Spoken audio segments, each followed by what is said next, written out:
ഈശോ മിശിഹായ്ക്കും സ്തുതിയായിരിക്കട്ടെ. എൻ്റെ പേര് അന്ന. ഞാൻ കറുകുറ്റി പന്തക്കൽ മദർ തെരേസ ഇടവകയിൽ നിന്ന് വരുന്നു. ഞാൻ ഇവിടെ ഉടമ്പടി ഇരിക്കാൻ കാരണം എല്ലാവരുടെ പോലെ +2 കഴിഞ്ഞിട്ട് പുറത്തു പോയി പഠിക്കാനായിരുന്നു ആഗ്രഹം. അങ്ങനെ +2 ഇരിക്കുമ്പോൾ തന്നെ എനിക്ക് വെൽ പ്ലാനഡ് ആയിരുന്നു പുറത്തു പോയി പഠിക്കുന്നതിനെ കുറിച്ച്. അപ്പോൾ ഞാൻ +2 കൊറോണ സമയമായിരുന്നു 2022.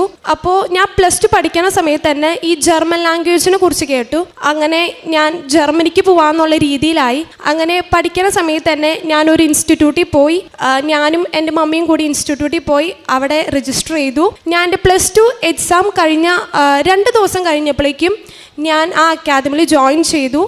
ഞാൻ ജർമ്മൻ ലാംഗ്വേജ് പഠിക്കാൻ സ്റ്റാർട്ട് ചെയ്തു. ആദ്യം A1 ലെവലായിരുന്നു. എനിക്ക് വളരെയധികം ടഫായിരുന്നു. അപ്പോൾ ഞാൻ വീട്ടിലേക്ക് എന്നും വിളിച്ച് പറയും എനിക്ക് വളരെ ബുദ്ധിമുട്ടാണ്, എനിക്ക് പഠിക്കാൻ പറ്റണില്ല എന്ന്. അപ്പോൾ വീട്ടിൽ പറയും അന്ന് തിരിച്ചു പോരേ, കുഴപ്പമില്ല എന്ന് പറയും. എന്നാലും ഞാൻ പറയും ഇത്രയും പൈസ അടച്ചതല്ലേ, ഞാൻ തിരിച്ചു വരുന്നില്ല, ഞാൻ പഠിച്ചോളാം, ഹാർഡ് വർക്ക് ചെയ്തോളാം എന്ന് പറയും. അങ്ങനെ പഠിച്ചു. B2 വരെ കംപ്ലീറ്റ് ചെയ്തു. ഞാൻ B2 പഠിക്കുന്ന സമയത്ത് തന്നെ ലീവ്, നമുക്ക് 2 ദിവസം ലീവ് ഉണ്ടാവുള്ളൂ. അപ്പോൾ വീട്ടിലേക്ക് വരുന്ന സമയത്ത് ഞാൻ ഒരു ഏജൻസി പോയി ഞാനും പപ്പയും അവിടെ പൈസ അടച്ചു. B2 well പ്ലാനഡാ. കോഴ്സ് കഴിഞ്ഞാൽ അപ്പം തന്നെ എക്സാം എഴുതാം, അപ്പം തന്നെ ഞാൻ പാസ്സാവും, അപ്പം തന്നെ പോകാമെന്നുള്ള രീതിയിലാണ് ഞാൻ നിൽക്കണേ.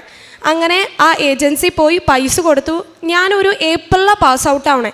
അപ്പോൾ ആ സെപ്റ്റംബർ ഇൻടേക്ക് തന്നെ കയറിപ്പോവാം എന്ന രീതിയിലാണ്. അങ്ങനെ ഞാൻ B2 കംപ്ലീറ്റ് ചെയ്തു. ഞാൻ ഫസ്റ്റ് B2 3 മൊഡ്യൂൾ പാസ്സായി. എനിക്ക് B2-ൽ റൈറ്റിംഗ് മാത്രം ഇത്തിരി ടഫ് എന്ന് വെച്ച് കഴിഞ്ഞാൽ റൈറ്റിംഗ് എഴുതൂല, എനിക്ക് ഭയങ്കര മടിയാണ് റൈറ്റിംഗ് എഴുതാൻ. ബാക്കി 3 മൊഡ്യൂൾസും ഇവിടെ ഞാൻ സാക്ഷ്യം കേൾക്കുമ്പോൾ B2 പാസ്സാവാൻ വളരെയധികം ബുദ്ധിമുട്ടാണെന്ന് കേൾക്കണേ. പക്ഷെ എനിക്ക് അങ്ങനെയല്ല, വളരെ ഈസി ആയിരുന്നു B2.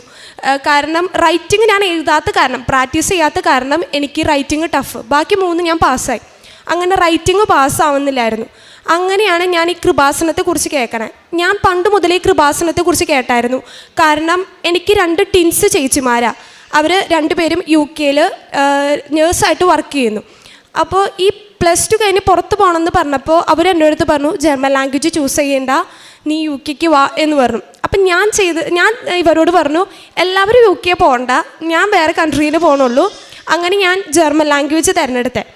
അപ്പോൾ ഇങ്ങനെ ഈ കൃപാസനത്തെക്കുറിച്ച് കേൾക്കാൻ കാരണം ചേച്ചിമാർ നേഴ്സിങ് നാട്ടിലാണ് പഠിച്ചത്. അത് കഴിഞ്ഞിട്ട് ഇതുപോലെ OET എഴുതാൻ വരുന്ന സമയത്ത് അവർ ഈ കൊറോണ സമയത്തായിരുന്നു പാസ് ഔട്ടായി. അങ്ങനെ ഈ കൊറോണ സമയം ആയതുകൊണ്ട് OET-ൽ പഠിക്കാൻ പറ്റില്ല, നമുക്ക് വീട്ടിൽ ഓൺലൈൻ ക്ലാസ്സേ പറ്റുള്ളൂ. അങ്ങനെ എൻ്റെ മൂത്ത ചേച്ചി ഇങ്ങനെ യൂട്യൂബിൽ ഇങ്ങനെ OET-യുടെ വീഡിയോസ് കേൾക്കുന്ന സമയത്താണ് ഈ കൃപാസനത്തിലൊരു സാക്ഷ്യം കേൾക്കണേ. അങ്ങനെ ഈ സാക്ഷ്യം കേട്ടിട്ടാണ് എൻ്റെ മൂത്ത ചേച്ചിയും പപ്പയും ചേച്ചിമാർ 2 പേരും പപ്പയും കൂടിയാണ് ഈ കൃപാസനത്തിൽ ആദ്യമായിട്ട് എൻ്റെ വീട്ടിൽ നിന്ന് വരണേ. അപ്പം ഞാൻ ഈ മാതാവിനെ ആദ്യമായിട്ട് കാണുന്നത് ചേച്ചി എന്തോ സൈറ്റിൽ കയറി ഓൺലൈൻ ഉടമ്പടി എടുക്കണം. അപ്പോൾ എന്തോ ഒരു ഇറർ വന്നു. അപ്പോൾ ഫോൺ എൻ്റെ അടുത്ത് കൊണ്ട് തരാണ്, എടി ഇത് എന്താ പ്രശ്നം എന്ന് നോക്കി. അപ്പം നമുക്കിത് ലോഡ് ചെയ്ത് വരുമ്പോൾ ആദ്യമായിട്ട് മാതാവിൻ്റെ ഒരു ഫോട്ടോ വരണേ. ഞാൻ കണ്ടപ്പോൾ എനിക്ക് ഭയങ്കര എക്സൈറ്റഡായി. കാരണം ആ മാതാവ് നമ്മളെ നോക്കുന്ന പോലെ എനിക്ക് തോന്നി. അങ്ങനെയാണ് ആദ്യമായിട്ട് ഈ മാതാവിൻ്റെ രൂപം ഞാൻ കാണുന്നത്. അങ്ങനെ ചേച്ചിമാർ പോയി ഉടമ്പടി എടുത്തു. അങ്ങനെ പിന്നെ രാവിലെ പ്രെയർ, വൈകിട്ട് പ്രെയർ, അങ്ങനെ ചേച്ചിമാർ UK-ക്ക് പോയി.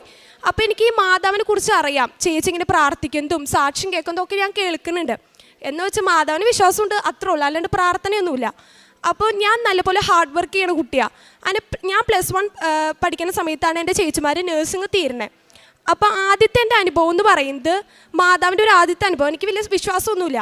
അപ്പോൾ ഈ ചേച്ചിയുടെ കയ്യിൽ കാശ് രൂപമുണ്ട്. അപ്പം ഞാൻ +1 എക്സാം എഴുതുന്ന സമയത്ത് കൊറോണ സമയമായ കാരണം ആദ്യമായിട്ട് ഞാൻ സ്കൂളിൽ പോയത് അഡ്മിഷൻ എടുക്കാനും അവസാനമായിട്ട് സ്കൂളിൽ പോയത് എക്സാം എഴുതാനാണ്, +1 മെയിൻ എക്സാം. അപ്പോൾ ഈ കോട്ടിൻ്റെ ഉള്ളിൽ ചേച്ചി കാശ് രൂപം വെച്ചിട്ടുണ്ട്. എൻ്റെ ഒരു ആദ്യത്തെ അനുഭവം കേട്ടോ. അപ്പം ഞാൻ നല്ലപോലെ പഠിക്കുന്ന കുട്ടിയാണ്, ഇരുന്ന് പഠിക്കും. ഞാൻ വിശന്നാൽ പോലും അവിടെ നിന്ന് എഴുന്നേക്കില്ല, പഠിച്ചു കഴിഞ്ഞിട്ടേ ഞാൻ ഫുഡ് കഴിക്കുള്ളൂ, അതുപോലത്തെ ഒരു വ്യക്തിയാണ്. അപ്പോൾ ഞാൻ എക്സാം എഴുതുന്ന സമയത്ത് ഞാൻ നല്ലപോലെ പഠിച്ച എല്ലാ കാര്യം. അപ്പോൾ ഞാൻ ഫിസിക്സ് എക്സാം എഴുതാം. അപ്പോൾ ഞാൻ ആൻസർ ഷീറ്റിൽ ഇപ്പോൾ 3 ക്വസ്റ്റ്യനിൽ 2 ക്വസ്റ്റ്യൻ എഴുതിയാൽ മതി, ഞാൻ 3 ക്വസ്റ്റ്യൻ എഴുതും. എന്ന് വെച്ചാൽ പഠിച്ചതല്ലേ, അതുകൊണ്ട് ഞാൻ എഴുതും, അതുപോലെയാണ്. അപ്പം ഞാനിങ്ങനെ എഴുതി വരുന്ന സമയത്ത് ഒരു 6 മാർക്കിന് ക്വസ്റ്റ്യൻ ഉണ്ട്. അപ്പം ഞാനിങ്ങനെ എനിക്ക് എഴുതുന്ന സമയത്ത് ഈ 6 മാർക്കിൽ എന്തായാലും കിട്ടൂല. ഞാൻ എഴുതി വന്നപ്പോൾ എനിക്കെന്ത് കിട്ടണില്ല ആൻസർ. അപ്പോൾ ഈ കാശ് രൂപ എൻ്റെ കയ്യിലുണ്ട്. ചേച്ചി എന്തോ കുത്തി തന്നു. ഞാൻ മാധവനോട് പ്രാർത്ഥിക്കണമൊന്നുമില്ല. അതങ്ങനെ കഴിഞ്ഞു. അപ്പോൾ ഇത് കിട്ടാത്ത സമയത്ത് ഞാൻ ഇങ്ങനെ ആലോചിച്ചിരിക്കുക, 5 മിനിറ്റും കൂടി ഉള്ളൂ ഇങ്ങനെ ആലോചിച്ചിരിക്കുക, എനിക്ക് എൻ്റെ കിട്ടാത്തേ. അപ്പോൾ ഇങ്ങനെ കൈ ഇങ്ങനെ എന്തോ മാന്തിയപ്പോഴാണ് ഈ മാതാവിൻ്റെ ഈ കാശ് രൂപ എൻ്റെ ഇങ്ങനെ ലോക്ക് ചെയ്തേക്കണേ. അതിപ്പോൾ ഞാൻ മുറുക്ക പിടിച്ചിട്ട് എനിക്ക് ഒന്നും കിട്ടുന്നില്ല. ഞാൻ എന്തോ നമ്മൾ അക്കത്തിക്ക് അടിക്കണ പോലെ നമ്പർ എന്തോ എഴുതി, ഫിസിക്സ് എക്സാമാണ്. എൻ്റെ റിസൾട്ട് വന്നു, എൻ്റെ ആദ്യത്തെ അനുഭവം കേട്ടോ. എൻ്റെ +1 റിസൾട്ട് വന്നപ്പോൾ എനിക്ക് മാത്സിന് മാത്രമേ 2 മാർക്ക് കുറവ്, ബാക്കി എല്ലാ സബ്ജക്റ്റിനും 100/100 ആണ്. കാരണം ഞാൻ സയൻസ് സ്ട്രീമാണ് എടുത്തേക്കുന്നത്, ബാക്കി എല്ലാവരും എനിക്ക് ഫുള്ളാണ്. അപ്പം എനിക്കറിയാം ഞാൻ എക്സാം ചെയ്ത് ലാസ്റ്റ് എക്സാം ഫിസിക്സാണ്. അപ്പോൾ എല്ലാ മാർക്കിലും ഞാൻ വീട്ടിൽ ചേരുമ്പോൾ ഇങ്ങനെ മാർക്ക് കണക്ക് കൂട്ടും, 100 എനിക്ക് ഉറപ്പാണ്. കാരണം ഞാൻ എക്സാം ചെയ്തേക്കണം. അപ്പോൾ ഈ ഫിസിക്സിന് മാത്രമാണ് എനിക്കൊരു ടഫ് വന്നത്. കാരണം എനിക്ക് 6 മാർക്ക് പോയിക്കാൻ നിങ്ങൾക്ക് അറിയാം, A+ പോയി, അതുപോലെയാണ്. അപ്പോൾ അങ്ങനെ നോക്കിയപ്പോഴാണ് ആദ്യത്തെ അനുഭവം എനിക്ക് ഈ മാതാവിൽ വരണേ. അങ്ങനെയാണ് ഈ മാതാവിൽ കൂടുതൽ എനിക്ക് വിശ്വാസമായി തുടങ്ങിയത്. പിന്നെ പ്രാർത്ഥിക്കും. അങ്ങനെ ഞാൻ ഉടമ്പടി എടുക്കാൻ കാരണം ഇതുപോലെ ജർമ്മൻ ലാംഗ്വേജ് പഠിച്ചു, B2 കഴിഞ്ഞു, വീട്ടിൽ വന്നു, ഏജൻസിയിൽ എന്നും പോവും, എന്നും വിളിക്കും. ഞാൻ 3 മൊഡ്യൂൾ പാസ്സായി, ഇനി റൈറ്റിംഗ് കിട്ടാത്ത. അപ്പോൾ അവർ പറയും 3 മൊഡ്യൂൾ പാസ്സായില്ലേ, നമുക്ക് സെപ്റ്റംബർ ഓക്കെയാണ്, പേടിക്കേണ്ട എന്ന് പറയും. കാരണം ആ ഏജൻസിയിൽ നിന്ന് കുറേ ആൾക്കാർ പോവാറുണ്ട്. അതുപോലെ സെപ്റ്റംബർ ആവാറായി, എനിക്ക് ഒറ്റ ഇൻ്റർവ്യൂ വന്നില്ല. സെപ്റ്റംബർ ആയിട്ട് എനിക്ക് ഒറ്റ ഇൻ്റർവ്യൂ വന്നില്ല. അപ്പോൾ ഞാൻ അവരോട് ചോദിക്കും, ഇനി സെപ്റ്റംബർ ആവാൻ 1 മന്തും കൂടി ഉള്ളൂ, ഓഗസ്റ്റ് ആയി, എനിക്ക് ഇനി പോകാൻ പറ്റുമോ? അപ്പോൾ പറഞ്ഞു ഈ ഇൻടേക്ക് ചാൻസ് കുറവാണ്, നെക്സ്റ്റ് ഇൻടേക്കിൽ ഏപ്രിൽ ഇൻടേക്ക് എന്തായാലും ഉറപ്പാണ്, അപ്പോഴേക്ക് റൈറ്റിംഗ് എഴുതിയെടുക്കുമെന്ന് പറഞ്ഞു. അപ്പോൾ ആകെ സങ്കടമായി. കാരണം സെപ്റ്റംബറിൽ തന്നെ പോകാൻ നിൽക്കുന്ന ആളാണ്. അങ്ങനെ ഓരോ ഫ്രണ്ട്സും കാര്യങ്ങളൊക്കെ പോയി തുടങ്ങി. അങ്ങനെ ഞാൻ വെറുതെ യൂട്യൂബ്, അപ്പോഴും മാതാവിന് ഇങ്ങനെ രൂപം വീട്ടിലുണ്ട്, മാതാവിനെ നോക്കി ചിരിക്കും, ഓക്കെ അല്ലേ എന്നൊക്കെ വെറുതെ ഇങ്ങനെ സംസാരിക്കും, പോവും. അല്ലാണ്ട് മാതാവായിട്ട് പ്രാർത്ഥനയൊന്നുമില്ല. അങ്ങനെ ഞാൻ യൂട്യൂബ് നോക്കുന്ന സമയത്താണ് എനിക്കൊരു സാക്ഷ്യം കയറി വന്നു. ഞാൻ ഇങ്ങനെ പാട്ട് കേൾക്കുന്ന ആളാണ്. അപ്പോൾ ഇങ്ങനെ പാട്ട് കേട്ട് ഉറങ്ങുന്ന സമയത്ത് ഒരു സാക്ഷ്യം കയറി വന്നു. അങ്ങനെയാണ് ഈ സാക്ഷ്യം ഞാൻ കേൾക്കണേ. അപ്പോൾ ഞാൻ നോക്കി മാതാവിനെ കാട്ടിയതായിരിക്കും, അങ്ങനെയൊക്കെ ഞാൻ ചിന്തിക്കണേ. ഞാൻ പെട്ടെന്ന് പോയി എനിക്ക് തോന്നാണ് എനിക്ക് ഉടമ്പടി എടുക്കണമെന്ന്. അപ്പം ഞാൻ വന്ന് ഉടമ്പടി എടുത്തത് ജാനുവരി 2 കാരണം ജാനുവരി 1 ന്യൂ ഇയർ ആണ്, നല്ല തിരക്ക് കാര്യങ്ങളൊക്കെയാണ്. അങ്ങനെ ജാനുവരി 2 വന്ന് ഉടമ്പടി എടുക്കാമെന്ന് പറഞ്ഞു. അപ്പോൾ ഞാൻ വീട്ടിൽ ചോദിച്ചപ്പോൾ പപ്പയ്ക്ക് എന്തോ തിരക്കുണ്ടെന്ന് പറഞ്ഞു. കാരണം പിന്നെ വേറെ ഫ്രണ്ട്സ് എന്ന് പറയുന്നത് പകുതി പൊക്കാരും പോയി തുടങ്ങി. അപ്പം ഞാൻ വേറൊരു ഫ്രണ്ടിനോട് പറഞ്ഞു എനിക്ക് കൂട്ട് വരാമോ എന്ന് പറഞ്ഞു. അങ്ങനെ ജാനുവരി 2 ഞാനിവിടെ വന്നു, ഞാൻ എൻ്റെ ഫ്രണ്ടും കൂടിയാണ് വന്നേ. അങ്ങനെ ഞാൻ ഉടമ്പടി എടുത്തു. അന്നും എൻ്റെ ഈ കയ്യിൽ പാസ്പോർട്ട് ഉണ്ട്. എന്നും ഞാൻ കൃപാസനത്തിൽ വരണോ, ഞാൻ എന്നും പാസ്പോർട്ട് കൊണ്ടുപോയിട്ട് ഈ മാതാവിൻ്റെ അടുത്ത് വെക്കും. ഞാൻ ഇങ്ങനെ പ്രാർത്ഥിക്കുകയുള്ളൂ, ഏതെങ്കിലും ഒരു വിസ ഇതിൽ അടിച്ച് കിട്ടണം, ഇങ്ങനെ നിൽക്കുകയാണ്, എനിക്ക് പോകണം എന്ന് പറഞ്ഞു.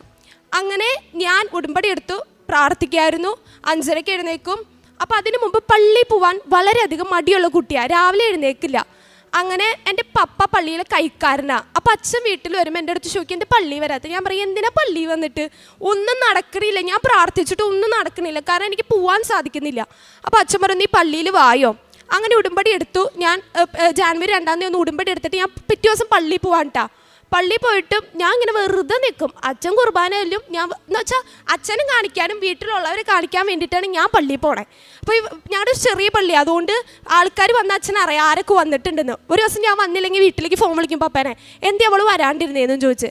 അപ്പം ഞാൻ പള്ളിയിൽ പോകുന്നത് അച്ഛനെ കാണിക്കാനായി, കാരണം അച്ഛൻ ചീത്ത പറയാതിരിക്കാൻ വേണ്ടി. അങ്ങനെ പള്ളിയിലൊന്നും പോവില്ല, പള്ളി പോയാലും അത്ര പ്രാർത്ഥനയൊന്നുമില്ല. പിന്നെ ഓരോ ദിവസവും ഓരോ എനിക്ക് അനുഭവങ്ങളായി തുടങ്ങി. എനിക്ക് മാതാവ് എന്നോട് സംസാരിക്കുന്ന പോലെ ഞാൻ മാതാവിനോട് എനിക്ക് ഭയങ്കര ഒരു സ്പിരിറ്റാണ്. നമുക്കൊരു തണുപ്പ് വന്ന ഒരു കുളിര് വരുന്ന പോലെ എനിക്കൊരു സ്പിരിറ്റ് ആ ഫോട്ടോയിൽ നോക്കുമ്പോൾ. അപ്പോൾ എനിക്ക് ചെറുതായിട്ട് വിശ്വാസമായി തുടങ്ങി. അങ്ങനെ ഞാൻ പള്ളിയിൽ പോവും. അങ്ങനെ ഈ പുതുക്കണ സമയപ്പം മാർച്ച് പുതുക്കണ സമയപ്പം ഞാനിവിടെ വന്നു. അപ്പോഴേക്ക് എനിക്ക് ഭയങ്കര വിശ്വാസമായി. അതെങ്ങനെയാണെന്ന് ചോദിച്ചാൽ എനിക്കറിയില്ല, ഭയങ്കര വിശ്വാസമായി. അതിന് ആദ്യം കൊടുത്ത ഏജൻസിയിൽ വിളിച്ചു ചോദിച്ചു എന്തായി, ഏപ്രിൽ ആവാറായി, പോകാൻ പറ്റില്ല എന്ന് പറഞ്ഞു. അപ്പോൾ അവർ പോവാം എന്ന് പറഞ്ഞു. അങ്ങനെ കുറേ വീട്ടിൽ പ്രശ്നം ഉണ്ടാക്കി. പപ്പ ഏജൻസിയിൽ നിന്ന് വിളിച്ച് കുറേ ചീത്ത പറഞ്ഞപ്പോൾ അവർ കുറേ ഇൻ്റർവ്യൂ വന്നു. ഞാൻ ആ ഏജൻസിയിൽ 8 ഇൻ്റർവ്യൂ അറ്റൻഡ് ചെയ്തു. 8 ഇൻ്റർവ്യൂവിൽ ഗ്രൂപ്പായിട്ടാണ് ഇൻ്റർവ്യൂ. ആൾക്കാർ ഒന്നും പറയല്ല, ഞാൻ മാത്രമേ പറയുന്നുള്ളൂ. കാരണം എനിക്ക് ജർമ്മൻ സ്പീക്കിംഗ് ഒക്കെ ഭയങ്കര ഞാൻ അത് പൊക്കി പറയുന്നതല്ല, ഈ സ്പീക്കിംഗ് ഭയങ്കര ഇഷ്ടം എനിക്ക്. ഞാൻ ജർമ്മൻ നല്ലപോലെ സ്പീക്ക് ചെയ്യും. അപ്പോൾ എനിക്ക് ഇൻ്റർവ്യൂ ഒക്കെ ഭയങ്കര ഈസിയാണ്. അവരടുത്ത ക്വസ്റ്റ്യൻ എന്താ ചോദിക്കുന്നത് ഇതുപോലെ എനിക്കറിയാം. അപ്പോൾ 8 ഇൻ്റർവ്യൂ അറ്റൻഡ് ചെയ്തിട്ടും ലാസ്റ്റ് ആ ഇൻ്റർവ്യൂവിലുള്ള ആൾക്കാർ പറയുന്നത് എന്നോട് ജർമ്മനി വരുമ്പോൾ കാണാം, ഓൾ ദി ബെസ്റ്റ്, നമുക്ക് വേഗം തന്നെ കാണാമെന്നൊക്കെയാണ്. എന്നിട്ട് ഞാൻ പിറ്റേ ദിവസം എന്നോട് അപ്പം പറയും ഓഫർ ലെറ്റർ ഇപ്പം തന്നെ തരാമെന്ന്. അപ്പം ഞാൻ പറയും മാതാവ് രക്ഷിച്ചു, ഈ പ്രാവശ്യം ഞാൻ പോകുന്നു. എന്താ അപ്പം തന്നെ ഏജൻസിക്ക് വിളിക്കുമ്പോൾ അവർ പറയും ഓഫർ ലെറ്റർ 2 ആഴ്ച വരും, ഒരാഴ്ച കഴിയുമ്പോൾ വരും എന്നൊക്കെ പറയും. എന്നിട്ട് എനിക്ക് ഓഫർ ലെറ്റർ വന്നില്ല. അതിന് കുറേ ഞാൻ അലഞ്ഞു. എന്നിട്ട് വേറൊരു ഏജൻസിയിൽ കൊടുത്തു. അപ്പോൾ ഫസ്റ്റ് ഏജൻസിയിൽ ഞാൻ പൈസ അടച്ചതാ. റീഫണ്ട് ചോദിച്ചപ്പോൾ അവർ പകുതി പൈസ തന്നിട്ടുള്ളൂ, ബാക്കി പൈസ അവർ തന്നില്ല. അതിന് വേറെ ഏജൻസി കൊടുത്തു, പൈസയും കൊടുത്തു. അങ്ങനെ 3 മൊഡ്യൂളിൻ്റെ സർട്ടിഫിക്കറ്റും കൊടുത്തു. അതിൻ്റെ ഇടയ്ക്ക് ജാനുവരി 2 ഞാൻ ഇവിടെ ആദ്യമായിട്ട് ഉടമ്പടി എടുക്കാവുന്ന സമയത്ത് ഫെബ്രുവരിയിൽ ലാസ്റ്റ് ഞാൻ റൈറ്റിങ്ങിൻ്റെ ഡേറ്റ് എടുത്തിട്ടുണ്ടായിരുന്നു. അപ്പോൾ ഇവിടെ വന്നപ്പോൾ ഞാൻ പറഞ്ഞു, ഞാൻ റൈറ്റിങ്ങിന് ഡേറ്റ് എടുത്തതിൻ്റെ എൻ്റെ അപ്പോയിൻമെൻറ്റ് ഓർഡർ ഉണ്ട്, എനിക്ക് അച്ഛനെ കാണാൻ പറ്റുമോ എന്ന് ചോദിച്ചു. ഇവിടെ ഒരു ബ്രദറിനോട് ഞാൻ ചോദിച്ചു. അപ്പോൾ ആ ബ്രദർ പറഞ്ഞു ഫസ്റ്റ് പറ്റില്ല എന്ന് പറഞ്ഞു. ഞാൻ പറഞ്ഞു, അപ്പോൾ ഞാൻ കരഞ്ഞു. അപ്പോൾ ഞാൻ പറഞ്ഞു, ചേട്ടാ പ്ലീസ് ചേട്ടാ എനിക്ക് അച്ഛനെ ഒന്ന് കാണണം, ഞാൻ കുറേ പ്രാവശ്യമേ വരണു എന്നൊക്കെ പറഞ്ഞു. അങ്ങനെ അച്ഛനെ കാണാനൊരു അവസരം കിട്ടി, വൈകുന്നേരം കേട്ടോ. അത് കഴിഞ്ഞിട്ട് അച്ഛൻ പറഞ്ഞു റൈറ്റിംഗ് പാസ്സാവും, നീ പേടിക്കണ്ട എന്ന് പറഞ്ഞ് ഞാൻ ഫെബ്രുവരിയിൽ എഴുതിയ എക്സാം പാസ്സായി റൈറ്റിംഗ്. അപ്പോൾ 4 മൊഡ്യൂളും B2 എൻ്റെ കയ്യിൽ കിട്ടി. അപ്പോൾ B2 ഫുൾ പാസ്സായി. അപ്പോൾ ഏത് ഏജൻസി പോയാലും ഞാൻ B2 കംപ്ലീറ്റ് ചെയ്യും. അങ്ങനെ ഞാൻ വേറെ ഏജൻസി കൊടുത്തു, അവിടെയും പൈസ കൊടുത്തു. ഒരു 30,000 മേലെയാണ് നമ്മൾ ഏജൻസിയിൽ പൈസ കൊടുക്കണേ. അവിടെയും കൊടുത്തു കഴിഞ്ഞിട്ട് അവർ പറഞ്ഞു ഇപ്പം തന്നെ അടുത്ത മാസം തന്നെ പോകാമെന്ന്. അതുപോലെയായിരുന്നു. അവിടെയും കുറേ ഡിലേ, അവിടെയും ഇൻ്റർവ്യൂ അറ്റൻഡ് ചെയ്ത് തുടങ്ങി. എന്ത് ചെയ്താൽ പോകണില്ല. അപ്പം ഞാൻ +2 കഴിഞ്ഞിട്ട് ഇപ്പോൾ 3 വർഷമായി, എനിക്ക് പോകാനേ സാധിക്കുന്നില്ല. അങ്ങനെയാണ് എൻ്റെ 2 ചേച്ചിമാർ ടിൻസാന്ന് പറഞ്ഞു. അവർക്ക് കല്യാണാലോചന വന്നു. അതിന് മാട്രിമോണിയിലിട്ട് കല്യാണം ഫിക്സ് ചെയ്തു. ഈ കല്യാണം ഫിക്സ് ചെയ്യുമ്പോൾ ഓരോ ആൾക്കാരും ചോദിക്കാൻ തുടങ്ങി. നമ്മുടെ കേസായിരിക്കുമല്ലോ കൂടുതലും ആൾക്കാർ ചോദിക്കുക, വീട്ടിൽ നിൽക്കുന്ന പിള്ളേരുടെ. അപ്പോൾ ചോദിച്ചു പോണില്ലേ. ഏറ്റവും അവസാനം എനിക്ക് പ്രാന്ത് പിടിച്ചു തുടങ്ങി. പള്ളിയിൽ പോയി കഴിഞ്ഞാൽ അവർ ചോദിക്കും, ഞാൻ പള്ളിയിൽ പോകുമ്പോൾ നല്ല കട്ടിയുള്ള ഷാൾ ഇട്ടിട്ട് പോണേ, എന്നിട്ട് കുർബാന കഴിഞ്ഞാലും തലേന്ന് ഷാൾ അയക്കില്ല. ഓരോ ആൻറ്റിമാർ വന്നിട്ട് ചോദിക്കും എന്തായി പോണില്ലേന്ന്. ഏറ്റവും അവസാനം ഞാൻ വീട്ടിൽ നിന്ന് ഇറങ്ങുമ്പോൾ പറയും ഞാൻ വേറെ പള്ളിയിൽ പോയിക്കോളാം, അല്ലെങ്കിൽ അമ്മ വീട്ടിൽ പോയിക്കോളാം, ഇപ്പുറത്തെ പള്ളിയിൽ പോയിക്കോളാം എന്ന് പറയും. അത്രയും ഫേസ് ചെയ്തിട്ടുണ്ട് കാര്യങ്ങളൊക്കെ. പിന്നെ ഒറ്റ ഫങ്ഷൻസിനൊന്നും പോവില്ല, അത്രയ്ക്കും സങ്കടമായി. കാരണം 3 വർഷമായി B2 കംപ്ലീറ്റ് ചെയ്തു. എൻ്റെ ഭാഗത്തൊരു മിസ്റ്റേക്കില്ല. നമുക്ക് ചെയ്യാൻ പറ്റുന്നത് എക്സാം പാസ്സാവുക. ഞാൻ എക്സാം പാസ്സായി, എന്ത് ചെയ്താൽ പോകാൻ പറ്റില്ല. അപ്പം ഞാൻ എന്തെങ്കിലും പുറത്ത് പോകുമ്പോൾ എൻ്റെ പപ്പോടും മമ്മിയോടും ചോദിക്കുന്ന കേൾക്കാം, എൻ്റെ ഇളയെ കുറിച്ച് പോകാറായില്ലേ, കുറേ നാളായാലും വീട്ടിൽ നിൽക്കണു. പിന്നെ ഏറ്റവും സങ്കടമായത് എൻ്റെ വീട്ടിലൊരു ആൻറ്റി വന്നു, എൻ്റെ ഒരു കസിൻ ആൻറ്റി. അപ്പോൾ ഇങ്ങനെ വർത്താനം പറഞ്ഞപ്പോൾ എന്നോട് ചോദിക്കുക, കുറേ നാളായാലും വീട്ടിലിരിക്കുന്നത്, പോകാറായില്ലേ, ഈ തീറ്റും കൂടി മാത്രമേ ഉള്ളൂ. അത് കേട്ടപ്പോൾ എനിക്ക് അധികം സങ്കടമായി. അപ്പോൾ എനിക്ക് മാതാവിനുള്ള വിശ്വാസമൊക്കെ കുറഞ്ഞു. കാരണം എനിക്ക് മാത്രമേ ഉള്ളൂ പോകാൻ പറ്റാത്ത. ഞാൻ നോക്കുമ്പോൾ B2ൻ്റെ ഒരു മൊഡ്യൂൾ വെച്ച് സെയിം ഏജൻസി ഒരു മൊഡ്യൂൾ വെച്ച് എന്നെക്കാളും കഴിഞ്ഞ് പ്രോസസ്സിങ്ങിന് കൊടുത്ത കൊച്ചു പോലും പോവാണ്, എനിക്ക് പോകാൻ പറ്റില്ല. അങ്ങനെയാണ് എൻ്റെ 2 ചേച്ചിമാരുടെയും മാരേജ് ഫിക്സ് ചെയ്തു. അങ്ങനെ മൂത്ത ചേട്ടൻ എമർജൻസി കേസിന് വേണ്ടി നാട്ടിലേക്ക് വന്നു. അപ്പോൾ ചേട്ടൻ പോകാനായിട്ട് 2 ദിവസം മുമ്പ് എൻ്റെ അടുത്ത് ചോദിച്ചു എന്തായി പോണ കേസെന്ന്. അപ്പം ഞാൻ പറഞ്ഞു ഇങ്ങനെ ഡിലേ ആണ്, എനിക്ക് പോകാൻ പറ്റില്ല. എൻ്റെ എല്ലാ വിഷമങ്ങളും ഞാൻ ചേട്ടനോട് പറഞ്ഞു. അപ്പോൾ ചേട്ടൻ എന്നോട് പറഞ്ഞു നീ ഒന്ന് UK ട്രൈ. കാരണം 2 ചേച്ചിമാർ UK-യിലാണ്. ഇപ്പോൾ മാരേജ് ഫിക്സ് ചെയ്ത 2 ചേട്ടന്മാർ UK-യിലാണ്. എൻ്റെ മമ്മിക്ക് 4 ബ്രദേഴ്സാണ്, അവരും UK-യിലാണ്. അപ്പോൾ മിക്കവരും UK-യിലാണ്. അങ്ങനെയാണ് ഞാൻ UK-ക്ക് വേണ്ടെന്ന് വെച്ചത്. അപ്പം ഞാൻ പറഞ്ഞു എനിക്കറിയില്ല ചേട്ടൻ, ഇനി എന്തെങ്കിലും ചെയ്യാമെന്ന് പറഞ്ഞ് ചേട്ടൻ പറഞ്ഞു നമുക്കൊരു ഏജൻസിയിലൊക്കെ പോവാം. അങ്ങനെ UK-ക്ക് പോകാനുള്ള കാര്യങ്ങൾക്കായിട്ട് ഞാൻ ഏജൻസികൾ കയറാൻ തുടങ്ങി. ഞാനും ചേട്ടനും മമ്മിയും കൂടെ ഏജൻസി പോയി കാരണം 3 വർഷം എനിക്ക് ഗ്യാപ്പ് ഉണ്ട്. +2 കഴിഞ്ഞിട്ട് 3 വർഷം എന്ന് പറയുമ്പോൾ ഡിഗ്രി കോഴ്സ് ചെയ്തിട്ടില്ല. B2 ലാംഗ്വേജ് പഠിച്ചത് നമുക്കറിയാം. UK ചെന്നിട്ട് ഞാൻ പറയുകയാണ് ഞാൻ ജർമ്മനിക്ക് നോക്കിയെന്ന് പറഞ്ഞാൽ ആരെങ്കിലും അഡ്മിഷൻ തരൂ? ഇല്ല. അവർ പറയും ജർമ്മൻ ലാംഗ്വേജ് പഠിച്ചു. അപ്പോൾ അവർ ചിന്തിക്കുന്നത് ഇങ്ങനെയാണ്, UK വന്നിട്ട് UK എടുത്തിട്ട് വേറെ സ്ഥലത്ത് പോവില്ലേ, അതുപോലെ. അപ്പോൾ ഏജൻസിക്കാർ പറഞ്ഞു വല്ല കമ്പനിയിലും വർക്ക് ചെയ്തു എന്ന് കാണിക്കാമെന്ന് പറഞ്ഞു. +2 കഴിഞ്ഞിട്ട് ഏത് കമ്പനിയിലാണ് കിട്ടണേ? ഒരു ക്വാളിഫിക്കേഷനും ഇല്ല. 3 വർഷം ഗ്യാപ്പ്. അപ്പോൾ എനിക്ക് അപ്ലൈ ചെയ്യാൻ പറ്റുന്നത് 5 യൂണിവേഴ്സിറ്റിയാണ്. ഞാൻ പഠിക്കാൻ ഉദ്ദേശിക്കുന്നത് നഴ്സിംഗ് തന്നെയാണ്. അപ്പോൾ +2ൻ്റെ മാർക്ക് എന്ന് പറയുന്നത് എനിക്ക് 98% എബോണ്ട്, എന്തോ നിസ്സാരം എനിക്ക് കുറഞ്ഞിട്ടുള്ളൂ. അപ്പോൾ അത് വെച്ചായിരുന്നെങ്കിൽ 1 ഇയർ ഗ്യാപ്പ് ആയിരുന്നെങ്കിൽ അങ്ങനെ ചെയ്യായിരുന്നു. അങ്ങനെ അപ്ലൈ ചെയ്തു. ചേട്ടൻ തിരിച്ചു പോയി. അങ്ങനെ അപ്ലൈ ചെയ്ത് ആദ്യം എനിക്കൊരു ഓഫർ ഇൻ്റർവ്യൂവിനുള്ള ഇത് വന്നു UK-ന്ന്. അപ്പോൾ ജർമ്മനിയിൽ നിന്നുള്ള സാധനം ഇതിനൊന്ന് പയ്യെ ബാക്കൗട്ടായി. ജർമ്മനി വേണ്ട എന്നുള്ള രീതിയായി. കാരണം UK-യിൽ മെറിറ്റ്സ് ചേട്ടൻ കുറേ എനിക്ക് പറഞ്ഞു തന്നു. അങ്ങനെ ഞാൻ ആദ്യത്തെ യൂണിവേഴ്സിറ്റി വന്നു, ഇൻ്റർവ്യൂ നല്ല രീതിയിൽ ഞാൻ അപ്പോൾ ഭയങ്കര കോൺഫിഡൻ്റ് ആയിട്ട് ഇംഗ്ലീഷാണ് അതാണ് ഇതാന്നൊക്കെ പറഞ്ഞ് ഞാൻ ഇൻ്റർവ്യൂ അറ്റൻഡ് ചെയ്തു. ആദ്യം അവിടെ കയറിപ്പോൾ എൻ്റെ ചെവിട്ടിൽ ഭയങ്കര പുകയായിരുന്നു. സുസു എന്ന് മാത്രമേ ഞാൻ കേൾക്കുന്നുണ്ടായിരുന്നു. എന്നാലും ഭയങ്കര കോൺഫിഡൻറ്റ്. ഞാൻ ഇൻ്റർവ്യൂ അറ്റൻഡ് ചെയ്തപ്പോൾ എനിക്കൊന്നും മനസ്സിലായിട്ടില്ല. പക്ഷേ ഈ കയ്യിൽ മാതാവുണ്ട്. അപ്പോൾ എനിക്കറിയാം ഞാൻ പാസ്സാവും. പ്രാർത്ഥിക്കുന്നുണ്ട്, അപ്പോൾ ഞാൻ പാസ്സാവും. ഇൻ്റർവ്യൂ കഴിഞ്ഞു. 2 ആഴ്ചയായി 3 ആഴ്ചയായി യൂണിവേഴ്സിറ്റിയിൽ നിന്ന് ഒരു മെയിൽ പോലും വന്നില്ല. അത് കഴിഞ്ഞ് കഴിഞ്ഞിട്ട് ഞാൻ വേറൊരു ഏജൻസിയിൽ UK അപ്ലൈ ചെയ്തു. ഏജൻസി കയറി ഇറങ്ങി അവിടുത്തെ ഫുൾ ബയോഡാറ്റയായി. എനിക്ക് തോന്നുന്നു എറണാകുളം ഡിസ്ട്രിക്റ്റിൽ എല്ലാ ഏജൻസിയും കയറി ഇറങ്ങിയിട്ടുണ്ട്, അവർക്ക് എന്നെ പരിചയമായെന്ന് തോന്നുന്നു. അതുപോലെ അടുത്ത ഏജൻസിയിൽ UK അപ്ലൈ ചെയ്യാൻ കയറി. അങ്ങനെ ഒരു ഏജൻസി കയറി, അവരെനിക്ക് ഒരു 8 യൂണിവേഴ്സിറ്റിക്ക് ചെയ്തു തരാമെന്ന് പറഞ്ഞു. അങ്ങനെ ഞാൻ വീണ്ടും കൃപാസനത്ത് വന്നു. ഡിലേ ആണ്, വീട്ടിലിരുന്നിട്ടും തലയ്ക്ക് പ്രാന്ത് പിടിക്കാണ്, നാട്ടുകാരും വീട്ടുകാരൊക്കെ ഭയങ്കര ഇതായി തുടങ്ങി. അങ്ങനെ ഞാൻ വീണ്ടും കൃപാസനത്ത് വന്നു പുതുക്കണ സമയത്ത് ഞാൻ ഇതിൽ എഴുതി, ജർമ്മനി വെട്ടിയിട്ട് ഞാൻ എഴുതി, എനിക്ക് പുറത്ത് പോകണം, ഏത് കൺട്രി ആയാലും കുഴപ്പമില്ല, എനിക്ക് പുറത്ത് പോകണം എന്ന് മാത്രമേ എഴുതി. അങ്ങനെ ഞാൻ ഇവിടുന്ന് പോയി. ഞാനൊരു 5 കെട്ട് പത്രം മേടിച്ചിട്ടുണ്ടായി. അപ്പോൾ കുറച്ച് തിരക്ക് കാര്യങ്ങളൊക്കെ ഉണ്ടായി. അത് കഴിഞ്ഞപ്പോൾ 2 മാസം കഴിഞ്ഞപ്പോൾ ഞാൻ ഈ പത്രം കൊടുക്കണേ. ഞാൻ ഷെൽഫ് തുറക്കുമ്പോൾ ഈ പത്രം ഇരിക്കുന്ന കാണും. അപ്പോൾ നാളെ പോവാം, ഇച്ചിരി മടിയുള്ള കൂട്ടത്തിലാണ്. അങ്ങനെ ഒരു ദിവസം മെയ് 1st വീക്ക് ഞാൻ ഇതെടുത്ത് കൊരട്ടിപ്പള്ളി, നിങ്ങൾ കേട്ടിട്ടുണ്ടാകും, കൊരട്ടിമുത്തിപ്പള്ളി, അവരുടെ വീടിൻ്റെ ആ പള്ളിയുടെ അടുത്താണ് എൻ്റെ വീട്. അങ്ങനെ ആ പള്ളിയിൽ ഉച്ച സമയത്ത് ഞാൻ നിന്ന് ആ വെയിലെത്തി 5 കെട്ട് പത്രവും കൊടുത്തു. അപ്പോൾ അവിടെ കൂടുതൽ ഹിന്ദുക്കളാണ്. അപ്പോൾ ഞാൻ പറഞ്ഞു ഇങ്ങനെ മാതാവാണ്, അങ്ങനെ കുറേ കാര്യങ്ങളൊക്കെ പറഞ്ഞു. അവിടെ നിന്ന് ഞാൻ ഇറങ്ങിക്കഴിഞ്ഞപ്പോൾ എനിക്കൊരു മെയിൽ വന്നേക്കാം. എനിക്ക് അപ്പോൾ വെയിലത്ത് ആയതുകൊണ്ട് ഫോൺ ചെക്ക് ചെയ്യാൻ പറ്റില്ല. അപ്പം ഞാൻ പള്ളിയുടെ ഉള്ളിൽ കയറിയോണ്ട് ചെക്ക് ചെയ്തപ്പോൾ ഒരു ഓഫർ ലെറ്റർ, ഒരു യൂണിവേഴ്സിറ്റിയുടെ ഓഫർ ലെറ്റർ. ഞാൻ ലണ്ടനിൽ നിന്ന് മാത്രമേ കണ്ടിട്ടുള്ളൂ, വേറെ ഒന്നും മനസ്സിലാപ്പിന്നെ ഓഫർ ലെറ്ററിന് കണ്ട്. അതിപ്പോൾ തന്നെ എന്നെ ഏജൻസി വിളിച്ചു, ഇങ്ങനെ ഓഫർ ലെറ്റർ വന്നിട്ടുണ്ട്. ഫസ്റ്റ് നമ്മൾ അപ്ലൈ ചെയ്യുമ്പോൾ നമുക്ക് ഇൻ്റർവ്യൂ വരാം, അത് കഴിഞ്ഞിട്ട് നമുക്ക് ഓഫർ ലെറ്റർ വരുള്ളൂ. എനിക്ക് നേരെ തിരിച്ചായിരുന്നു. ഫസ്റ്റ് ഓഫർ ലെറ്റർ വന്നു, എന്നിട്ട് അതിൽ പറഞ്ഞു കണ്ടീഷൻസ് ഓഫർ ലെറ്റർ എന്ന് പറയും. അതിൽ എനിക്ക് ഇൻ്റർവ്യൂ ആണ് ഫസ്റ്റ് പറഞ്ഞേക്കണേ.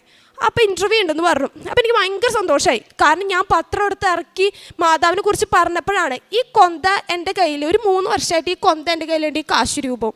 ഞാൻ എവിടെ പോയാലും, ഈവൻ ഒരു സിനിമയ്ക്ക് പോയാലും എൻ്റെ ഈ പോക്കറ്റിലുണ്ടാവും. എവിടെ പോയാലും ഈ കൊന്ത കയ്യിൽ പിടിക്കും, അത്രയ്ക്കും ബല. അങ്ങനെ ഞാൻ ഇൻ്റർവ്യൂ സ്ലോട്ട് ചെയ്യണ സമയമായി. നമുക്ക് ആദ്യത്തെ ഇൻ്റർവ്യൂ എന്ന് പറയുമ്പോൾ നേഴ്സിംഗ് ഇൻ്റർവ്യൂ, ഹോസ്പിറ്റലിൽ നിന്നുള്ളത് നമുക്ക് തന്നെ ചൂസ് ചെയ്യാം. അപ്പം ഞാൻ വീട്ടിൽ വന്നു, ഞാൻ തനിച്ചിരുന്നു, മാധവനോട് പ്രാർത്ഥിച്ചു. ലാസ്റ്റ് അറ്റംപ്റ്റാണ്, എനിക്ക് 3 വർഷം ഗ്യാപ്പ് ഉണ്ട്, ഇനി ഞാൻ പോവില്ല. അപ്പം എനിക്ക് മാതാവ് ഉദിച്ചേക്കെന്ന് വെച്ചാൽ അപ്പം നാട്ടിൽ നിന്ന് പഠിക്കാനായിരിക്കും. പക്ഷെ എൻ്റെ ഒരു വലിയൊരു ആഗ്രഹമാണ് പുറത്ത് പോയി പഠിക്കണമെന്ന്. കാരണം അത്രയ്ക്കും ഞാൻ നല്ലപോലെ ഹാർഡ് വർക്ക് ചെയ്യുന്ന കുട്ടിയാണ്, അതുകൊണ്ട് എനിക്ക് പുറത്ത് പോയി സർവൈവ് ചെയ്യാം എന്നുള്ളൊരു കോൺഫിഡൻറ്റ് എൻ്റെ കയ്യിലുണ്ട്.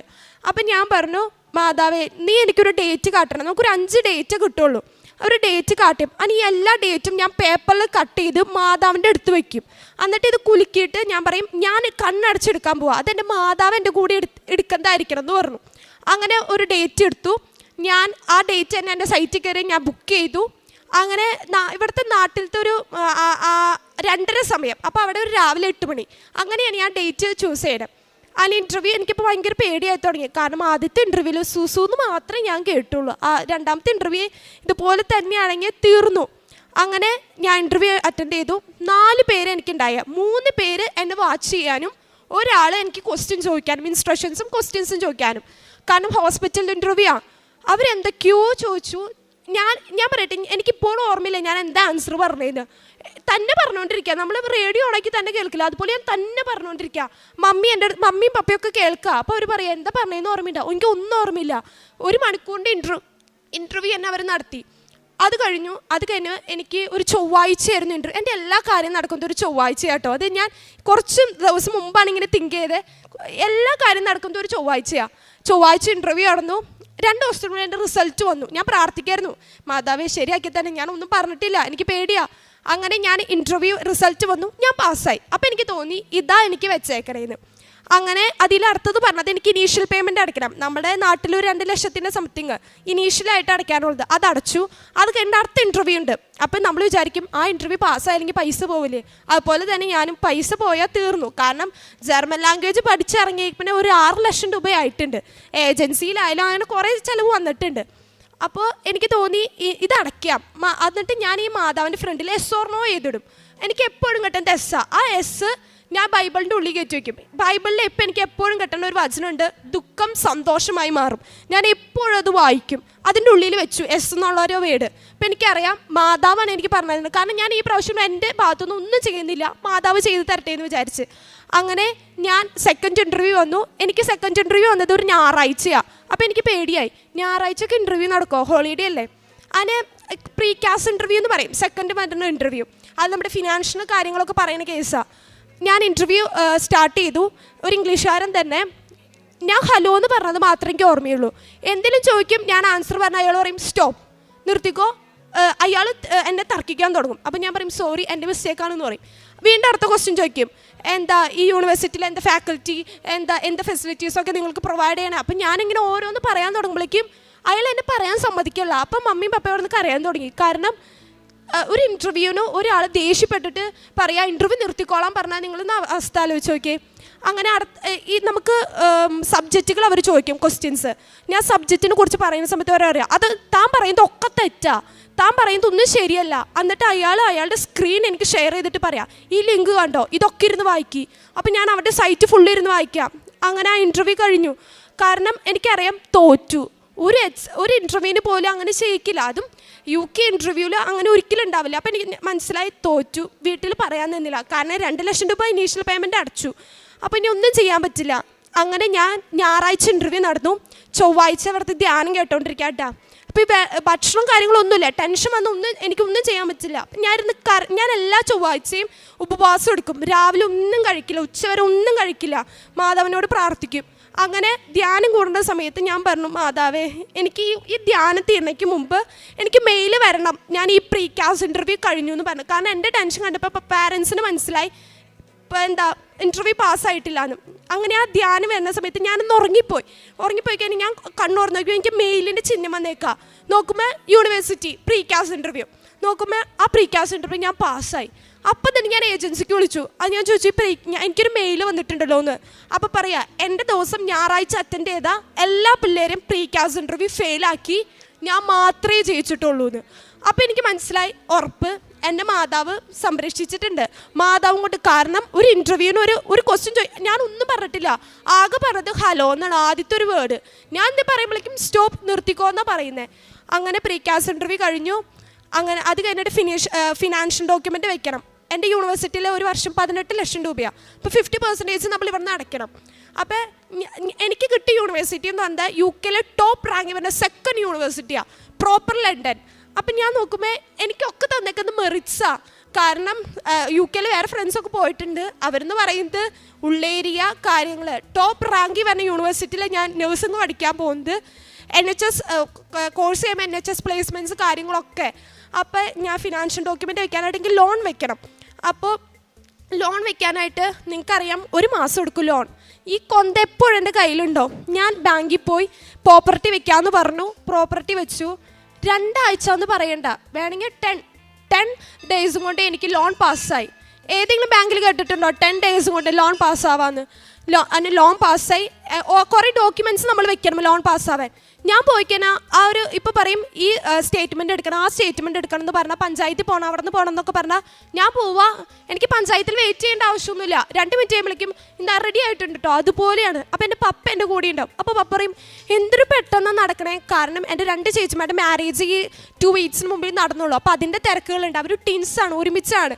അപ്പോൾ അതിൻ്റെ നിങ്ങൾക്കറിയാം അതിൻ്റെ ഫുൾ തിരക്കുകളായിരിക്കും. അങ്ങനെ അതിൻ്റെ ഇടയിൽ കൂടിയാണ് ഈ എൻ്റെ അഡ്മിഷൻ കാര്യം. അങ്ങനെ എല്ലാ കാര്യവും നടക്കും. അപ്പോൾ എൻ്റെ പപ്പ എന്നോട് ചോദിക്കും എന്തൊരു പെട്ടെന്ന് ഇത് നടക്കണേ. അപ്പോൾ ഞാൻ പറയും ഇങ്ങനെ കൈ തുറന്ന് കാട്ടും, കണ്ടോ ഇതാണ് എൻ്റെ കയ്യിലിരിക്കുന്ന സംഭവം, ഇത് നമ്മുടെ കൂടെ ഉണ്ടെങ്കിൽ എല്ലാം നടക്കും. അങ്ങനെ ഞാൻ ഫിനാൻഷ്യൽ ഡോക്യുമെൻ്റ് വെച്ചു. അങ്ങനെ വിസയ്ക്ക് വെച്ചു. ജൂലൈ 12 ഞാൻ വിസയ്ക്ക് വെച്ച്. ഒരു വെള്ളിയാഴ്ച എനിക്ക് ചൊവ്വാഴ്ച മെസ്സേജ് വന്നേക്കുക. ശനി ഞായർ നമുക്ക് ഹോളിഡേ ആയിരിക്കും. ചൊവ്വാഴ്ച എനിക്ക് ജൂലൈ 13 എനിക്ക് മെസ്സേജ് വന്നേക്കുക എൻ്റെ വിസ അപ്രൂവ്ഡ് ആയിരുന്നു. അത് കഴിഞ്ഞ് ജൂലൈ 16 എൻ്റെ ഈ പാസ്പോർട്ട് എൻ്റെ കയ്യിൽ കിട്ടി. എനിക്ക് പിറ്റേ ദിവസം തന്നെ വന്ന് ഇവിടെ സാക്ഷ്യം പറയണമെന്നുണ്ടായി. കാരണം 2 ദിവസം കഴിയുമ്പോൾ എൻ്റെ ചേച്ചിയുടെ എൻഗേജ്മെൻ്റ് ആയിരുന്നു. അപ്പോൾ എനിക്ക് വരാൻ പറ്റിയില്ല. അങ്ങനെ ഓഗസ്റ്റ് ലാസ്റ്റ് ഓഗസ്റ്റ് 25 ഞാൻ അങ്ങനെ UK പോവാണ്. അപ്പോൾ ഈ സാധനം കൈ കിട്ടി. ഞാൻ ഇവിടെ വന്നപ്പോൾ ആദ്യമായിട്ട് മാധവനെ നോക്കാം സാധനം എൻ്റെ കൈ കിട്ടിയെന്ന്. കാരണം എന്തെങ്കിലും ഒരു വിസ അടിക്കാൻ ഞാൻ എന്തോരം ആഗ്രഹിച്ചിട്ടുണ്ടെന്ന് പറയോ. കാരണം അത്രയും സങ്കടപ്പെട്ടിട്ടുണ്ട്. ഞാൻ ഭയങ്കര സ്മാർട്ടായിട്ടൊരു സ്റ്റുഡൻറ്റോ അല്ലെങ്കിൽ ഒരു കുട്ടിയായിരുന്നു. കാരണം അത് ഇപ്പോൾ ഒരു 3 വർഷം കൊണ്ട് ഞാൻ എല്ലാ കാര്യം പഠിച്ചു. അത്രയ്ക്ക് സങ്കടമായിരുന്നു. പപ്പോടും മമ്മിയോടും ഒക്കെ ഭയങ്കര ദേഷ്യപ്പെടാ. ചേച്ചിമാർ ഞാൻ വിളിക്കുക പോലും ഇല്ല. അപ്പോൾ ചേച്ചിമാർ എന്നെ വിളിച്ചിട്ട് പറയും സാരില്ലടി എല്ലാം ശരിയാവും. എൻ്റെ മൂത്ത ചേച്ചിയുണ്ട്, ഭയങ്കര സപ്പോർട്ടാണ്. ചേച്ചി മാതാവിൽ നല്ല വിശ്വസിക്കുന്ന ആൾ. പറയും എടി മാതാവിന് പ്ലാൻ ഉണ്ട്, മാതാവ് രക്ഷിക്കും. അപ്പോൾ ഞാൻ പറയും നിങ്ങൾക്ക് പറയാൻ എളുപ്പമാണ്, അത് എനിക്ക് വരുമ്പോഴല്ല എൻ്റെ അങ്ങനെ വരെ ഞാൻ പറഞ്ഞിട്ടുണ്ട്. ഏറ്റവും അവസാനം അങ്ങനെ യു കെക്ക് പോവാണ്. ചേച്ചിമാരുടെ അടുത്ത് നിന്ന് തന്നെ കുറച്ച് 1 മണിക്കൂറിൻ്റെ ഡിഫറൻസ് ഉള്ളൂ. അങ്ങനെ യു കെക്ക് പോവാണ്, നഴ്സിംഗ് പഠിക്കാൻ പോവാണ്. ഇതാണ് എൻ്റെ 1ാമത്തെ സാക്ഷ്യം. 2ാമത്തെ സാക്ഷ്യം എന്ന് പറയുന്നത് ഈ ജൂലൈ 21 ആയിരുന്നു എൻ്റെ 2 ചേച്ചിമാരുടെയും എൻഗേജ്മെൻറ്റ്. ചേച്ചിമാർ ടിൻസാണ്. അപ്പം നമുക്കറിയാം എൻ്റെ ഒരു സ്വാർത്ഥതയാണിത്. ഈ കല്യാണ സമയത്ത് നല്ല മഴയും കാര്യങ്ങളായിരുന്നു, വെള്ളമൊക്കെ പൊങ്ങി തുടങ്ങി. അപ്പോൾ എനിക്ക് തോന്നി ദൈവമേ മഴ പെയ്താൽ നമുക്കൊരു ഫംഗ്ഷൻ നടത്തുമ്പോൾ മഴ പെയ്താൽ ഒരു സുഖം ഉണ്ടാവില്ല. കാരണം വീട്ടിലന്ന് രാത്രി DJ പരിപാടി കാര്യങ്ങളൊക്കെ ഉണ്ട്. ഞായറാഴ്ചയാണ് എൻഗേജ്മെൻറ്റ്, വ്യാഴാഴ്ച തൊട്ട് വീട്ടിൽ ഫംഗ്ഷനാണ്. അപ്പോൾ ബുധനാഴ്ച വരെ നമ്മുടെ വിദ്യാഭ്യാസ സ്ഥാപനങ്ങൾക്കൊക്കെ അവധി പ്രഖ്യാപിച്ചു. എന്ന് വെച്ചാൽ അത്രയ്ക്ക് മഴയാണ്. ഞാൻ തൃശ്ശൂർ ജില്ലയാണ്, അവിടെയൊക്കെ നല്ല മഴയാണ്. അപ്പം ഞാൻ വ്യാഴാഴ്ച രാവിലെ ഞാൻ ഉപ്പും തൈലും എടുത്ത് വീടിന് ചുറ്റും ഇട്ടു. എന്നിട്ട് ഞാൻ പറയായിരുന്നു മാതാവേ മഴ പെയ്യല്ലേ, കാരണം ഇരുണ്ട് മൂടി നിൽക്കുകയാണ് ആ സമയം. അപ്പം ഞാൻ ഇങ്ങനെ മാധവനോട് ഉപ്പിട്ട് ഇങ്ങനെ പ്രാർത്ഥിക്കും. പേടിച്ചിട്ട് അപ്പുറത്തെ വീട്ടിലൊക്കെ പന്തലിട്ടേക്കാം, ഭക്ഷണം കൊടുക്കണ്ടേ നമുക്ക്, അതുകൊണ്ട്. അപ്പോൾ അത്രയ്ക്ക് നല്ല മഴയായിരുന്നു. എന്ന് വെച്ചാൽ ബാക്കിൽ അപ്പുറത്ത് പറമ്പൊക്കെ വെള്ളം നിറഞ്ഞേക്കാം. അപ്പോൾ ഒരു കല്യാണം ആയി കഴിയുമ്പോൾ നമുക്ക് ആ അറ്റ്മോസ്ഫിയർ കിട്ടുകയാണെങ്കിൽ മഴ പെയ്യരുതെന്ന് കുറേ പ്രാർത്ഥിച്ചു. അങ്ങനെ ഉപ്പൊക്കെ ഇട്ട് എൻ്റെ നെറ്റി തന്നെ ഞാൻ തൈലം പൂശി. അങ്ങനെ എന്ന് ഞാൻ പറയട്ടെ, ഞാൻ ഒരു 5 മിനിറ്റ് വീണ്ടും അകത്ത് കയറിയിട്ട് ഞാൻ തിരിച്ചിറങ്ങുമ്പോൾ നല്ല വെയിലാണ്, സൂപ്പർ വെയിലാണ്. നമ്മൾ വിചാരിക്കും ഞാൻ നോണെ എന്തെങ്കിലും പറയുന്നതായിരിക്കും, അങ്ങനെയല്ല, മൂടി നിൽക്കായിരുന്നു. നല്ല മഴ പെയ്യാനായിട്ട് നോക്കും, നല്ല വെയിൽ. അങ്ങനെ വ്യാഴാഴ്ച പരിപാടി നല്ലതായിരുന്നു. വെള്ളി ശനി ഞായർ അങ്ങനെ എൻഗേജ്മെൻറ്റ് കഴിഞ്ഞു. 2 ഞായറാഴ്ചകളിലായിരുന്നു ചേച്ചിമാരുടെ വെഡ്ഡിങ്ങും. അത് മഴയില്ലാണ്ട് നല്ല ഭംഗിയിൽ നടന്നു. ഇതെൻ്റെ 2ാമത്തെ സാക്ഷ്യം. പിന്നെ ഈ സമയത്തൊക്കെ ഞാൻ യൂസ് ചെയ്തത് അമ്മയുടെ ഉപ്പും തൈലായിരുന്നു. ഇൻ്റർവ്യൂ സമയത്തൊക്കെ ഞാൻ പറഞ്ഞില്ലേ, ഈ തൈല് ഞാൻ നെറ്റിയിൽ വരയ്ക്കും, എൻ്റെ നാക്കിൽ വരയ്ക്കും, ഈ രണ്ട് സൈഡിലും പറ്റും. ഈ ഫോണിന് അല്ലെങ്കിൽ ലാപ്ടോപ്പിന് ചുറ്റും ഞാൻ ഉപ്പിടും. അതുകൊണ്ട് ഞാൻ ഇങ്ങനെ കുരിശ് വരയ്ക്കും. ഒക്കെ മാതാവിൻ്റെ കയ്യിലാണ്. ഇതാണ് എൻ്റെ സാക്ഷ്യം. ഞാൻ കൃപാസനത്ത് വന്ന എൻ്റെ ഒരു അനുഭവമാണ്. എനിക്ക് നിങ്ങളോട് പറയാനുള്ളത്, പ്രാർത്ഥിച്ചോ. എൻ്റെ പോലെ ഞാൻ ഇവിടെ നോക്കുമ്പോൾ കുറേ എല്ലാം സ്റ്റുഡൻസാണ്, ഇതുപോലെ പുറത്തു പോകാൻ. ഞാനിതുപോലെ സാക്ഷ്യം കേട്ടിട്ട് ഞാൻ ഈ ഫ്രണ്ടിലിരിക്കും.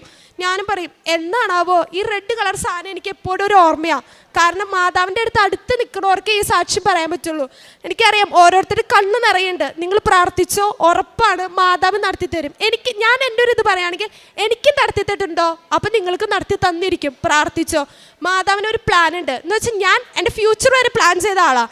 ജർമ്മനി പോവാം, 3 വർഷം കഴിയാം, വീട്ടിലേക്ക് ഇത്ര പൈസ അയക്കാം, സ്റ്റൈഫണ്ട് വെൽ പ്ലാൻഡാ. ഇപ്പം ഞാൻ നോക്കിയേ മാതാവ് എല്ലാം നല്ലതിനാണ്. കാരണം എൻ്റെ 2 ചേച്ചിമാർ അവിടെ ഉണ്ട്. അവർ പറഞ്ഞാൽ UK പോവാന്ന്. അപ്പം ഞാൻ ഇപ്പോൾ UK പോകണു. അപ്പം എല്ലാം ഒരു ദൈവത്തിന് മാതാവിന് നമ്മളെക്കുറിച്ചൊരു പദ്ധതി ഉണ്ട്. പ്രാർത്ഥിച്ചാൽ എന്തേലും കിട്ടും. വിശ്വാസം വേണം, അതിനനുസരിച്ച് ഇവിടുത്തെ പ്രവർത്തികളും ചെയ്യാം. ഞാൻ പിന്നെ കാരുണ്യ പ്രവർത്തികൾ എന്ന് പറയുന്നത് ഞാൻ പത്രം കൊടുക്കും, പിന്നെ ഞാൻ പാവപ്പെട്ടവരെ സഹായിക്കും. ഇങ്ങനെ പഴയ വസ്ത്രങ്ങളൊന്നുമല്ല, ഞാൻ പൈസ കൊടുക്കും. ഭക്ഷണം കൊടുക്കാമെന്ന് പറഞ്ഞാൽ അവിടെ ഞങ്ങളിങ്ങനെ കാറ്ററിങ്ങിൽ നിന്ന് മേടിച്ച് അങ്ങനെ ഭക്ഷണം കൊടുക്കാറുണ്ട്. അല്ലാണ്ട് പൊതിച്ചോറും അങ്ങനെ ചെയ്യാറില്ല. പൈസ കൊടുക്കും, പാവപ്പെട്ടവരെ സഹായിക്കും. ഇതൊക്കെയാണ് എൻ്റെ ഒരു അനുഭവം. ഇത്രയും ദൈവാനുഗ്രഹം തന്ന അമ്മ മാതാവിനും ഈശോയ്ക്കും ഒരുപാട് നന്ദി. ഈശോ മിശിഹായ്ക്കും സ്തുതിയായിരിക്കട്ടെ. സുഭാഷിതങ്ങൾ 16:1 നമ്മളിങ്ങനെ വായിക്കുന്നുണ്ട്, മനുഷ്യൻ പദ്ധതികൾ വിഭാവനം ചെയ്യുന്നു, അന്തിമ തീരുമാനം കർത്താവിൽ നിന്ന് വരുന്നു. പ്രഭാഷകൻ്റെ പുസ്തകം 51:9 നമ്മളിങ്ങനെ വായിക്കുന്നുണ്ട്, നിങ്ങളുടെ ഹൃദയം അവിടുത്തെ കരുണയിൽ ആഹ്ലാദിക്കട്ടെ. പ്രിയമുള്ളവരെ, ഈ അന്തിമ തീരുമാനവും കർത്താവിൻ്റെ കരുണയും കൃപയുമായിട്ട്, പ്രഭാഷകൻ്റെ പുസ്തകത്തിൽ പറയുന്ന കർത്താവിൻ്റെ കരുണയുമായിട്ട് കൃപയുമായിട്ട് വളരെയേറെ ബന്ധപ്പെട്ടിരിക്കുന്നു എന്നുള്ളതാണ്. നമ്മുടെ ജീവിതത്തിൽ നമ്മൾ ഒത്തിരിയേറെ കാര്യങ്ങൾ പ്ലാൻ ചെയ്യും, ഒത്തിരിയേറെ കാര്യങ്ങൾക്ക് വേണ്ടിയിട്ട് നമ്മൾ തീരുമാനമെടുക്കും. പക്ഷെ തിരിച്ചറിയുക, കർത്താവിൻ്റെ കരുണയും കൃപയും നമ്മളുടെ കൂടെ എന്ന് വരുന്നുവോ അന്നായിരിക്കും ഇതിന് നമുക്ക് അന്തിമമായിട്ടുള്ളൊരു തീരുമാനം കർത്താവ് തരുന്നത്. നമ്മളുടെ മുൻപിൽ അന്ന പൗളി എന്ന് പറയുന്ന സഹോദരിയാണ് തൻ്റെ ജീവിത സാക്ഷ്യം പങ്കുവെക്കുന്നത്. ഈ സഹോദരിയുടെ ജീവിതത്തിൽ ഓരോ കാര്യങ്ങളും പറയുമ്പോൾ ദൈവസ്നേഹം വിളിച്ചു പറയുന്നതായിട്ട് നമുക്ക് കാണുവാനായിട്ട് സാധിച്ചു എന്നുള്ളതാണ്. അതുപോലെ തന്നെ ഈ സഹോദരി പറഞ്ഞു, പുറത്തേക്ക് പോകുവാനായിട്ടുള്ള, ജർമ്മനിയിലേക്ക് പോകുവാനായിട്ടുള്ള എല്ലാ കാര്യങ്ങളും റെഡിയാക്കുവാനായിട്ട് ഓരോ പ്ലാനിങ്ങുമായിട്ട് നടന്നു. പക്ഷേ പരിശുദ്ധ അമ്മ ജീവിതത്തിൽ ഇടപെട്ടുകൊണ്ട് കർത്താവിൻ്റെ കരുണയും കൃപയും ചൊരിഞ്ഞപ്പോൾ ആ അന്തിമ തീരുമാനമെന്ന് പറയുന്നത് ദൈവത്തിൻ്റെ കരുണ വിളിച്ചു പറയുന്ന ഒന്നായിരുന്നു. കാരണം ഈ സഹോദരിയുടെ ബന്ധുക്കളുടെ കൂടെ തന്നെ നിൽക്കുവാനായിട്ടുള്ള വലിയ അനുഗ്രഹം അമ്മ കൊടുക്കുന്നു. അതുപോലെ തന്നെ ടോപ്പായിട്ടുള്ള യൂണിവേഴ്സിറ്റിയിൽ പഠിക്കുവാനായിട്ടുള്ള അവസരം പരിശുദ്ധ അമ്മ ഒരുക്കുന്നു. അപ്പോൾ നമ്മുടെ ഉടമ്പടി ജീവിതത്തിൽ ആയിരിക്കുന്ന ഒരു വ്യക്തി തിരിച്ചറിയേണ്ട ഏറ്റവും വലിയ കാര്യമെന്ന് പറയുന്നത് നമ്മൾ ഒത്തിരിയേറെ തീരുമാനങ്ങൾ എടുക്കും. പക്ഷേ കർത്താവിൻ്റെ കൃപയും കരുണയും നമ്മുടെ ജീവിതത്തിൽ ഉണ്ടാകണമെങ്കിൽ തിരിച്ചറിയുക, നമ്മുടെ ഉടമ്പടി ജീവിതം നമ്മൾ വിശ്വസ്തയോടുകൂടി മുന്നോട്ട് കൊണ്ടുപോകാനായിട്ട് പരിശ്രമിക്കണം. ഓരോ ദിവസവും നമ്മൾ നമ്മുടെ ഉടമ്പടി ജീവിതത്തിൽ നവീകരിക്കുവാനായിട്ട്, ഉടമ്പടി ജീവിതത്തിലേക്ക് വരുന്ന കുറവുകൾ, പോരായ്മകൾ, ബുദ്ധിമുട്ടുകൾ, ബലഹീനതകളൊക്കെ നമ്മൾ മാറ്റിയെടുക്കുവാനായിട്ട് നമ്മൾ പരിശ്രമിച്ചുകൊണ്ട് കർത്താവിൻ്റെ കൃപയിലും കരുണയിലും ആശ്രയിച്ചുകൊണ്ട് മുന്നോട്ട് പോകുമ്പോഴാണ് നമ്മളുടെ ജീവിതം വിജയിക്കുന്ന ജീവിതമായിട്ട് മാറുന്നത്. കർത്താവിൻ്റെ വലിയ ശക്തിയും കൃപയും കരുണയും ഒക്കെ നമ്മുടെ ജീവിതത്തിലേക്ക് കടന്നു വരുന്നത്. ഈ സഹോദരിയോട് ചേർന്ന് നിന്നുകൊണ്ട് നമുക്ക് ദൈവനാമത്തെ മഹത്വപ്പെടുത്താം. ഇരു കരങ്ങളും അടിച്ച് പരിശുദ്ധ അമ്മയ്ക്കും തിരുക്കുമാരനും നമുക്ക് നന്ദി പറയാം.